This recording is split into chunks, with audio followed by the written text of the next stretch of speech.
Hello and welcome back. If you follow the channel, you know that we got two MMD-1 mini micro designers, an 8-bit microcomputer trainer based on the Intel 8080 chip. But why two, you say? I bought this one. USPS lost it. Buy two, get one free? No, USPS lost it. Oh no. So I bought another one, which is in way poorer state. And then this one showed up 4 months later. So I ended up with two. So yeah, so this one is in very poor shape. Anyhow, thanks to the US Postal Service, I have two units, and we already restored a better one over the last 2 episodes. Now that we are warmed up, let's tackle the sad looking one. However, there's a catch. I have only a few hours of free time before a tennis match, and the unit is already trash anyhow. You probably see where this is going. Will bad restoration attitude go unpunished? I have a bad feeling about this. Okay, so now I've done the good unit. We're just going to do the crusty one. It has damage here, chips out of the socket. A 7404 where there should be a 7405, and a 7405 where there should be a 7404. So those two chips are inverted. I dumped the ROMs, so I know those are good. I checked the RAM chips, I know they were good. I borrowed one to make the other one work, but I have the extra chips. I have extra sockets. I have an extra processor, because this one didn't have the processor. It's missing the crystal. I bought a crystal. So I think I have everything I need. And I'm hesitating what to do with it. Do I go full Atkelar and just desolder everything, wash it, resolder everything, or do I just try to save time? What do you think, Ken? Should put it on eBay, get it on eBay. Get rid of it. Which is probably what I should do, but I can't resolve myself to have this thing just go and not be repaired correctly. And this is Rev K, the other one is Rev P, so it's an earlier Rev. Okay, what do we have? Could be worse. Oh! There's the crystal. Here's a crystal! Why did you mount it the other way? Alright. Australian crystal. So, well, we find stuff. That would have saved me a crystal. 6.75 megahertz was super hard to find. So what are those random wires? There are some of the pins on the breadboard are not used that you can wire your own signals if you wanted to. What did they wire on? Some from the clock chip, so I don't know what they would have done with that. Man, it's very crusty. Oh, and then we have the square fuse.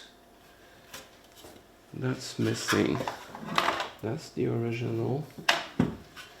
Oh, and the cap that was missing here?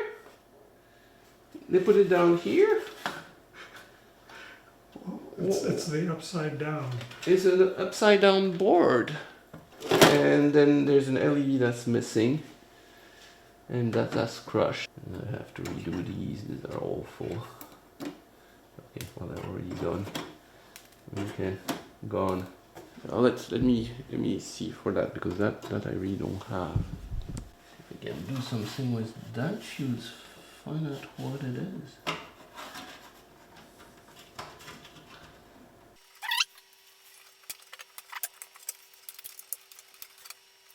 Okay, curse the designer of this fuse.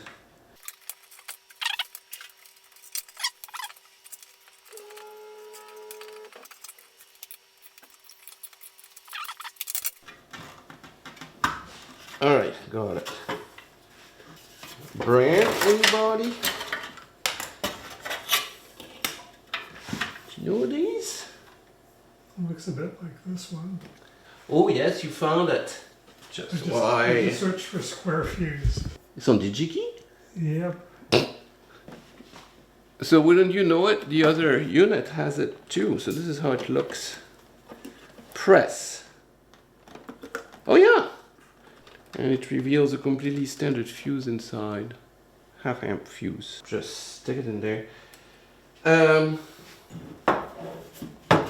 So let's do it both ways, just absolute minimum effort. Stick a fuse in the thing, put the circuits in it, and see if it comes up. And then we do it the right way, take it all apart. Alright, so minimum effort, fuse. Yeah, it works. Okay, nothing broken. That chip is not needed anyhow, we need to... You're going to check the power supply, or...? This is minimum effort. It won't work with those two chips. At the wrong place. Do we need C15? Houston, give me a read on C15 because it's not there anymore, but I don't think it's anything important. I have a schematic, but I'm guessing it's a decoupling capacitor. That is my guess too. So this chip goes out.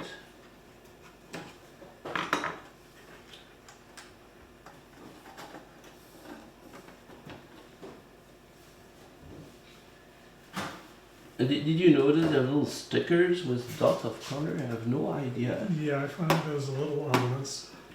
And it makes no sense at all, so maybe I can reseed this one. It's a secret. Or is it too much effort? It doesn't count as minimum effort yet. There! Oh, I need a processor. What was that one from eBay?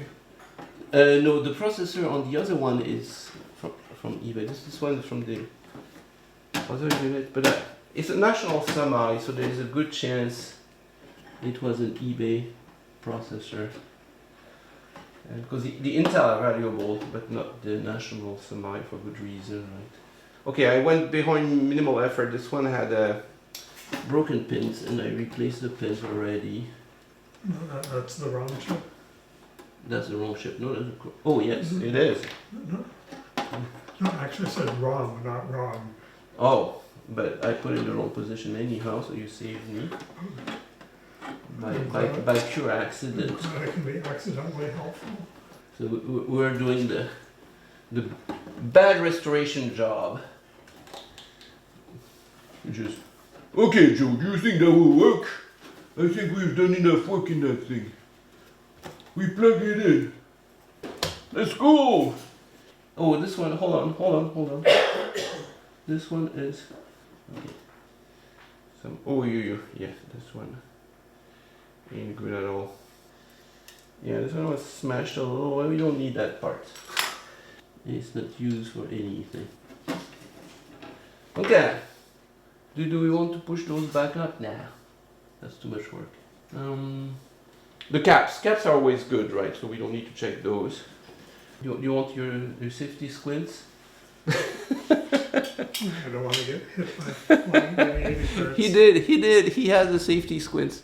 All right, I have glasses in normal usage, so it will be not good enough. 1, 2, 5, go.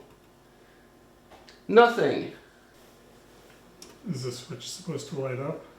Yes, it is. Well, our restoration failed. Dang it. Okay. I don't know why. Oh, thank you, assistant. So remember, you have live exposed AC here. We don't believe in exposed AC, do we? Exposed AC. Who takes care of exposed AC? I'm going to see if I have AC at all. I am not convinced. Well, there's no AC coming through. No. Okay, George, what happened? Maybe the fuse holder is not fuse holding.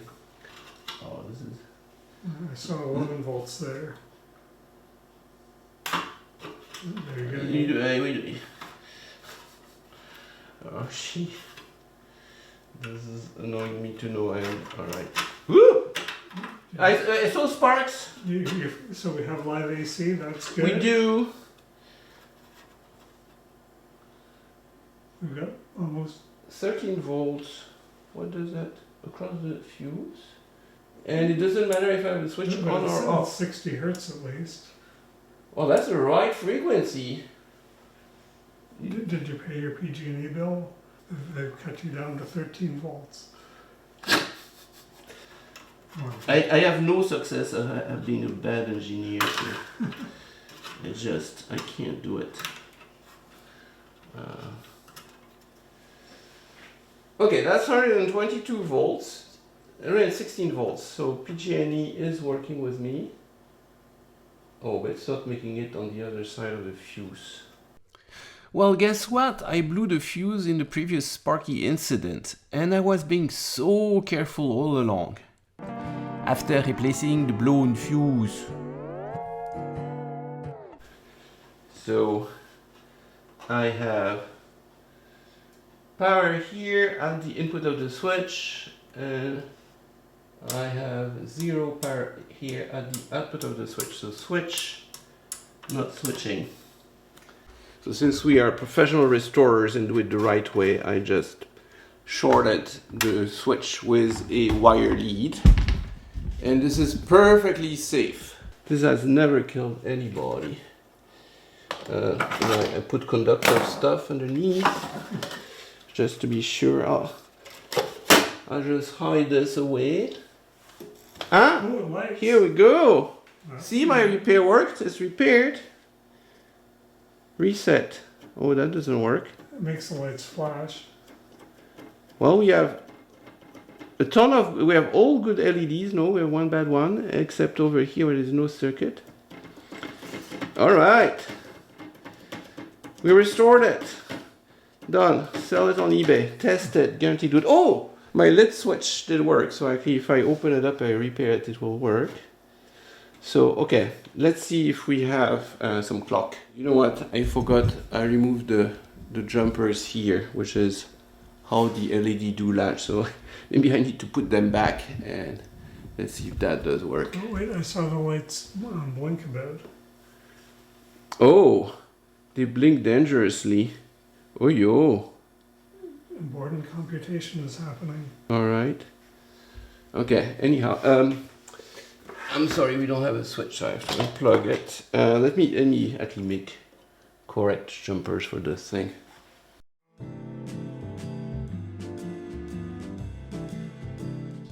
If you look at the MMD-1 closely, you will see that there are 3 jumpers, 1 per block of 8 LEDs. What do these things actually do?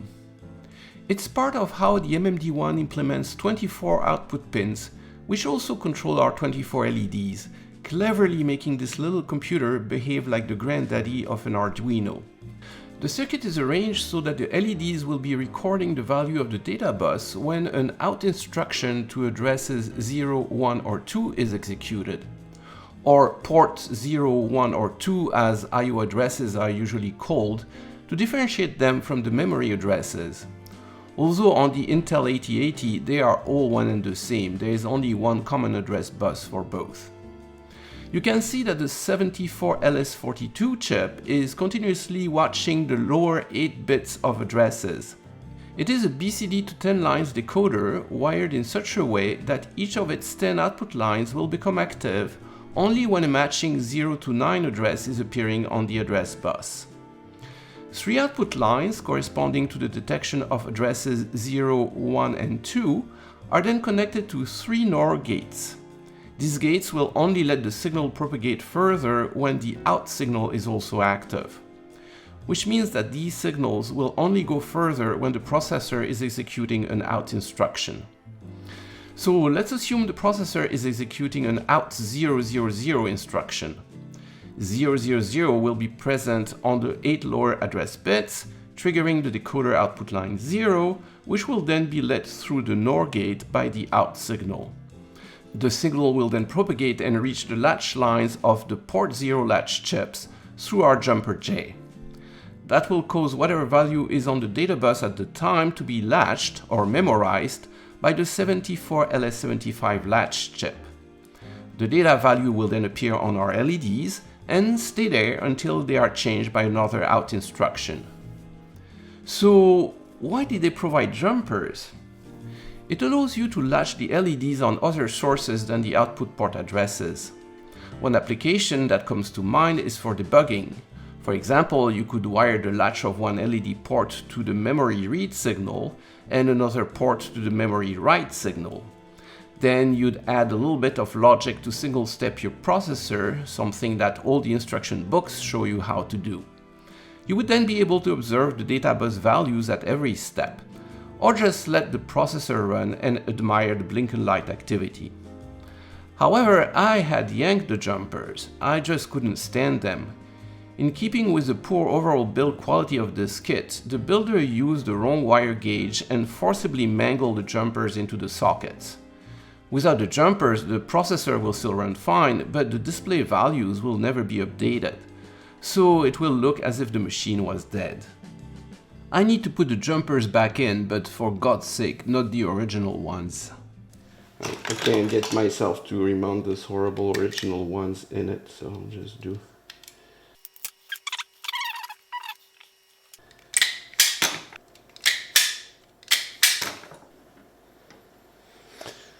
Okay, so we're latching. We should be latching again. What about now? Haha! This is, whoa.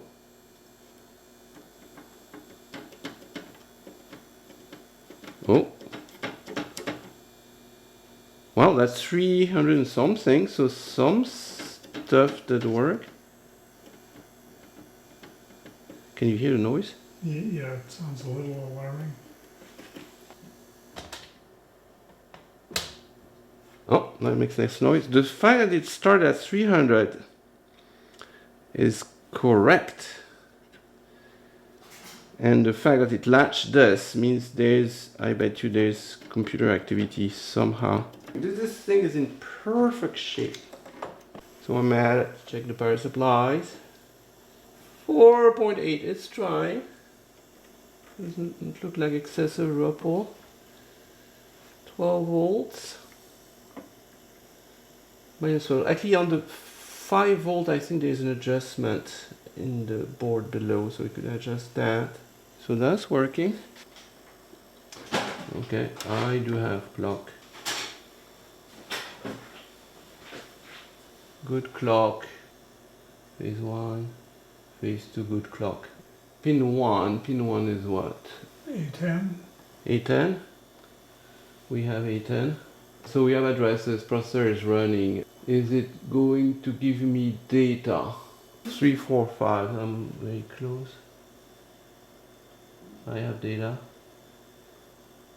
Ooh, that didn't look good. No, that's fantastic. What do you mean? Well, that looks like my Commodore PET ROM. But that's when it's high Z, I think. Okay, let me check the reset line. Reset line is 12. Reset, yep, we have reset. Which means the keyboard somehow works. Put the kex in the right. Well, you know what? I stole the RAM thing. It has no stack. Oh rats, I just realized I am missing a RAM chip. You'd think the MMD-1 should be running fine with half of its RAM memory.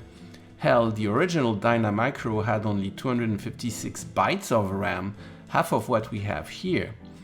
So you'd be right, it should run perfectly fine with half of its memory, but just not any half, for quite an obtuse reason. The MMD-1 memory is organized as follows. The ROM monitor, called kex, is in the first ROM chip, occupying the first 256 bytes of memory, starting at address 000. The second optional ROM starts at address 001.000. It contains the routines for the optional I/O extension board, which we don't have here, so it doesn't really get used in our machine. The first block of 256 bytes of RAM, starting at octal address 002.000, is implemented with 2 RAM chips, each one taking care of a 4-bit nibble. Another 2 RAM chips provide extra memory starting at block 003. That's a grand total of 1 kilobyte of address space. Graphically, we represent it like this: the first bytes of kex ROM starting at 000, etc., ROM 2 at 001, the low RAM at 002, and the high RAM at 003. And we know it can run with only half of its RAM. However, it cannot run with the lower half only, like depicted here. It can only run in this configuration with the RAM starting at 003 and a hole between 002 and 003. That is really counterintuitive, but we'll soon explain why. Mind you, it wouldn't be a problem to run our own programs in this configuration. However, it's a problem for the KEX ROM monitor, which runs the basic machine. It cannot run without the higher RAM, and the reason is rather obscure. You see, the 8080 processor has a special register called a stack pointer or SP, which we have already used in our first program in episode 1. The stack pointer register is initialized early on by the KEX and should point to some working area of RAM. That's because the processor uses the stack memory to save the return addresses for the call instruction. That's the instruction that's used to jump to subroutines. Without a valid stack pointer, the return instruction at the end of the subroutine won't work, as it won't be able to retrieve the return address from the stack. On top of that, most programs use the stack area in RAM to save processor registers when entering subroutines, a technique we have also demonstrated in episode 1. The KEX ROM needs a few bytes of stack memory for the same purpose. So, where does the KEX initialize the stack pointer, you ask? I found the answer at line 072 of the ROM listing. It puts it at 004000, just above our last byte of RAM. Now, it never actually uses that location because the processor always decrements the stack pointer before using it. So it will start the stack on the last byte of our block 003 of memory, and start growing it downwards from there. In other words, if we don't have a few bytes of valid upper memory just below 004, we are toast. There will be no stack to save return addresses, and the ROM program will hang at the end of the first subroutine. And I think that is exactly what is happening to us. In order to fully repair our first MMD-1, I borrowed a RAM chip from the upper bank. In essence, I have nixed the 4 lower bits of high RAM. Therefore, our MMD-1 cannot run. The solution is simple, just steal the RAM chip from the lower bank and put it in the upper bank. That will disable memory at 002, but that's fine. The processor will now have a valid stack and the KEX ROM monitor should run, bringing the machine to life. Or so goes the theory.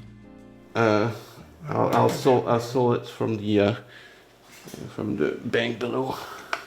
I forgot this got borrowed for the other thing, and it works off bank 3. Okay, try again. So far, okay, reset. It went to 3. No.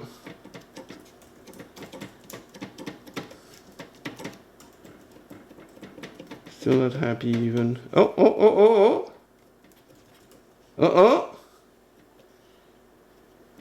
Oh, we have life. Well, what did you do? It's counting the memory addresses, and it jumped at, I don't know what it did. Okay, it resets. Why can't I clear it? Oh, it's not clear. 0, 0, 0. Okay. 0, 0, 0, store. 0, 0, 0, store. We repaired it. 0, 0, 0, store. And then let's go back to 0, 0, low. I said 0, 0, 0, low. There we go. And we have a 0 there, a 0 there, a 0 there. Nice. So let's go back 0, 0, 0, low. And put 7, 7, 7. Oh, okay, we have a bad LED. Store. Then 7, 7, 7, 7.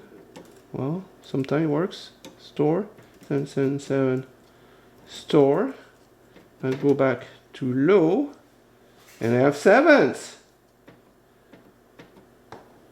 Ken, we repaired it. I think it's done. It's fine. A few missing chips. Yeah, well, I missed that one. So we have one bad LED, I think. This one doesn't light up.